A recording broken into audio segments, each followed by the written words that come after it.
Is not shy about letting it rip.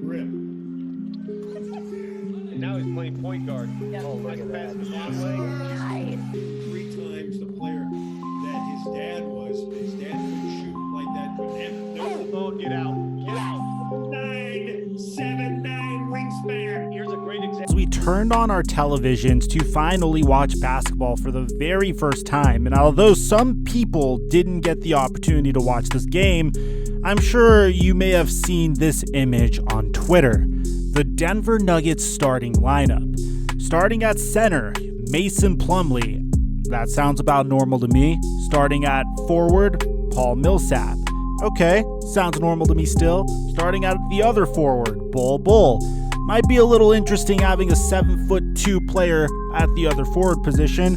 Starting at guard, Jeremy Grant, a player that typically does not play the guard position. And probably most interesting of all in this scrimmage is at the other guard, you have Nikola Jokic, a player who is notorious for being a center, who also caught many headlines for the amount of weight he lost over the summer, who is probably known as one of the most phenomenal passing centers in NBA history. Now, I know that's a very bold claim, and I know there's been a lot of phenomenal passing centers throughout the span of NBA history, but I don't think any of those centers were mainly known for their abilities to make plays for their teammates more than Nikola Jokic. Usually that's a secondary or a tertiary attribute that a NBA center has if they're good at it.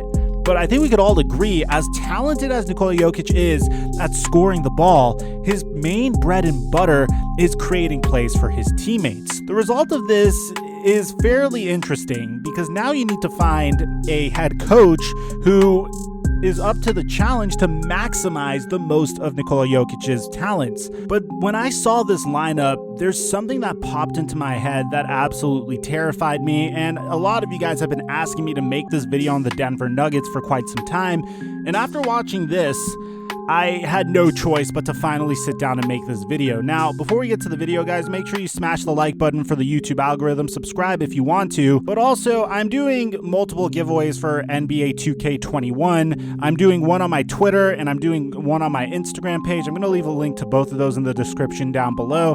Now that that's all out of the way, cue the intro.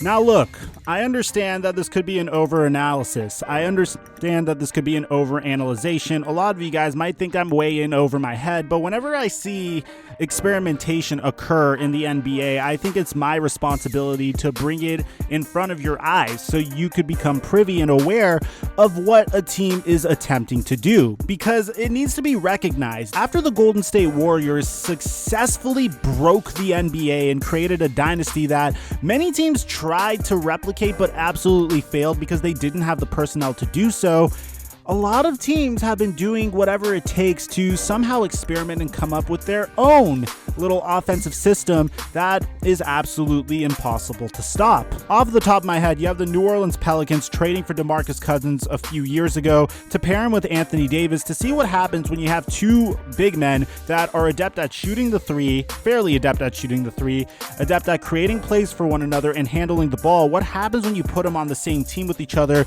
with a good scorer like Drew Holiday? Would it result in playoff appearances? Well, we didn't really get to see the potential of that pair, and even this past year, we didn't really get to see the potential of the Demarcus Cousins and Anthony Davis pair, primarily due to the same reason why we didn't get to see the potential of the pairing the first time. And that's because Demarcus Cousins got injured, both this year and when he was with the Pelicans. And after, when he recovered from his injury with the Pelicans, he signed with the Golden State Warriors. But more recently, you have the Houston Rockets going all in on the small ball philosophy, a philosophy that sees them have nobody except maybe one center on their roster in Tyson Chandler, and I'm sure I'm forgetting another player that they potentially have as a center just in case if their small ball lineup doesn't work. But they traded a player that at the beginning of the season, no team, nobody would ever think that they would, first of all, depreciate this player's value so much and then trade him for a player like Robert Covington. And I'm discussing Clint Capella over here. They traded away Clint Capella and they opted to go with Rocco at the center position. And for the most part, we've seen some mixed results from the Houston Rockets as a result of that. And in the beginning, the Houston Rockets looked phenomenal. At the very, very beginning, they were giving teams like the Los Angeles Lakers problems as well. They won 10 out of 12 games and were first in win percentage, which was tied with the Milwaukee Bucks, third in offensive rating, and fourth in point differential ever since making that switch. Now, there's some more interesting things going on behind the scenes for the Houston Rockets. I don't know if you guys know, but the Daryl Morey tweet about China in the beginning has made things very, very complicated with the brand new Rockets owner, Tillman Fertitta.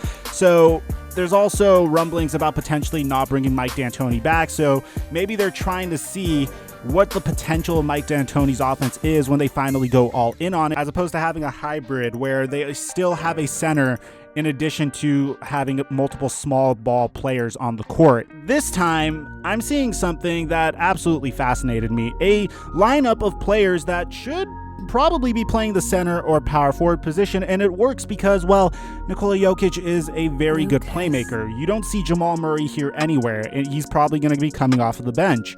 And the thing that stuck out to me the most here is the fact that Bol Bol is in, a player that typically wasn't getting a lot of attention and a player that they could be playing more, but they're really not. Now, I don't know if you guys have been noticing the way the Denver Nuggets draft strategy has been recently, but they have been phenomenal at having top-tier talent on the squad while also drafting and stashing injured players that are supposed to be tremendously high upside. And the first player that comes to my mind when I discuss this is none other than Michael Porter Jr. At the conclusion of the 2017 season, Michael Porter Jr. was listed as the #1 overall prospect on Rivals and the second best prospect on Scout and ESPN's recruiting rankings. He eventually would commit to Missouri and, well, he wouldn't really play very much, unfortunately, due to the fact that he was dealing with a back injury. As a result, Michael Porter Jr. saw his draft stock completely deteriorate from a player that was potentially going to be in the top 3 and was virtually viewed as a lock to be drafted in the top 3, going all the way to the 14th overall pick. And judging based off of previous 14th overall picks, you could either really hit big or completely miss. Bam Adebayo was a 14th overall pick, but he was a little bit of a project. But you also have players like Shabazz Muhammad and Cameron Payne that were drafted 14th overall. So needless to say, this is the place where you take a risk on such a player. So, of course, the Denver Nuggets drafted and stashed him. And I think they're overly aggressive in terms of his recovery and rehabilitation because, well, they could afford to do so. They have a phenomenal starting 5 that is good enough to be a top 3 seed in the Western Conference, which is the most competitive conference in the NBA. And meanwhile, you have a player who was compared to Kevin Durant coming out of high school, which, by the way, just because he was compared to Kevin Durant doesn't mean he's going to become Kevin Durant, being stashed away, playing something like 14 minutes per game, slowly and gently being eased into the pace of the NBA. Michael Porter Jr. is currently 22 years old. He just turned 22 years old.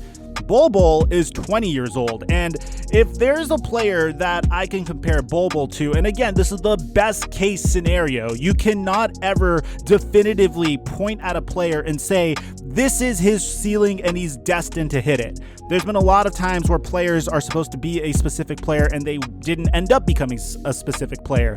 For example, Greg Oden was supposed to be the next coming of Shaq, and unfortunately injuries hampered his career.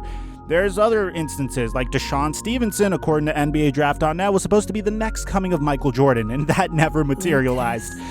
And, NBA Draft.net's very ashamed of that comparison. But Bol Bol, in my opinion, has the potential to become the next Giannis Antetokounmpo. And what I mean by that is, so far he hasn't played this year. He's extremely raw, but he has incredible tools. He's 7'2". He has a 7'8" wingspan, which is insane, but he also has displayed the ability to run the court with the ball in his hands and still do things like this, where he's pulling up from 3. Now look, I wanted to make something abundantly clear. Once again, the Denver Nuggets have demonstrated a phenomenal knack for acquiring high-end, top-tier talent whose stock is falling down. If anyone is invested in the stock market, any quote-unquote entrepreneur or financial analyst guru that you may see on TikTok will probably tell you, buy low and sell high.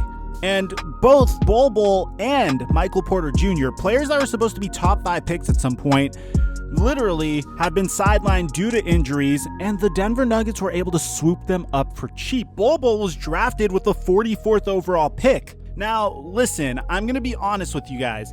He does have the tools, and I do think he has the work ethic, and it looks like he also has a coach that is really ready to completely abuse him once he is ready. He is only 20 years old, and it doesn't seem like he's your traditional back to the basket type of player. Bol Bol likes to drive, Bol Bol likes to shoot, which is why I made the comparisons to Giannis. Now, I don't know if he's going to be as athletic as Giannis. I don't even know if he's going to be able to fill out his frame like Giannis. To say that any player could add 55 pounds of muscle and become the MVP of the league, possibly the 2-time MVP of the league, is a huge reach. But I do think that's his potential. If you guys play NBA 2K20, you guys would know that whenever you're doing a My League, a good way to cheat the system is to trade for Bol Bol because he eventually becomes like a 90 overall player. And I think in 5 years from now, just like Giannis Antetokounmpo's development went from 6 points per game with 24 minutes played to 12 points per game with 31 minutes played to 17 points per game with 35 minutes played to 22 points per game with the same amount of time played to 26 minutes per game, 27 minutes per game, and this year, 30 minutes per game despite playing 5 minutes less. I feel like Bol Bol could have the same trajectory, but I think there's only one thing truly standing in Bol Bol's way. You see, in the NBA, the way it works is you have one player that you ideally want to play through, one player that could penetrate and create for his teammates, unless if you put those players in a system. You take the Bucks, for example. They have Giannis Antetokounmpo. They surround Giannis Antetokounmpo with good scorers and good shooters. Giannis Antetokounmpo penetrates and either is able to get something in the paint or kick it out to somebody outside for the easy basket. LeBron James made the 4-out, 1-in style very popular. The very basic drive and dish concept extremely popular. And I think that's the one thing that could potentially hold Bol Bol back from becoming a 25 points per game type scorer or even a 20 points per game type scorer. On top of that, the Denver Nuggets have way too much talent, and I can't see a successful team and good team chemistry being created if one player is mainly doing all the scoring. So it's up to Mike Malone to really find a system that puts Nikola Jokic in the proper place to create plays, Jamal Murray in a position to score, Bol Bol in a position to penetrate, Michael Porter Jr. in another position to penetrate, and Paul Millsap in a position where he could grab rebounds and potentially score and be a little bit more of a role player as he ages and his career begins to fade away.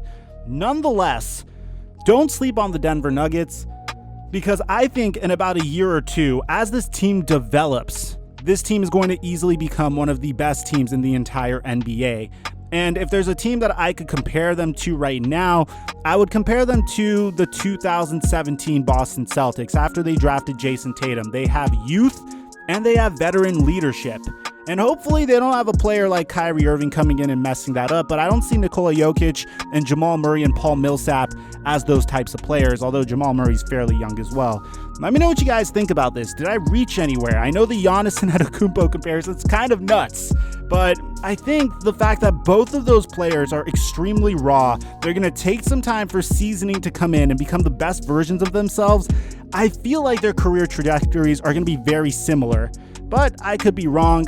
I really hope as a Laker fan, I don't see Bol Bol fulfill his potential to that extent. A 7'2" player that could penetrate is going to be absolutely impossible to stop. And as a Laker fan, I don't want to see that. But obviously, I'd like to see every basketball player fulfill his potential.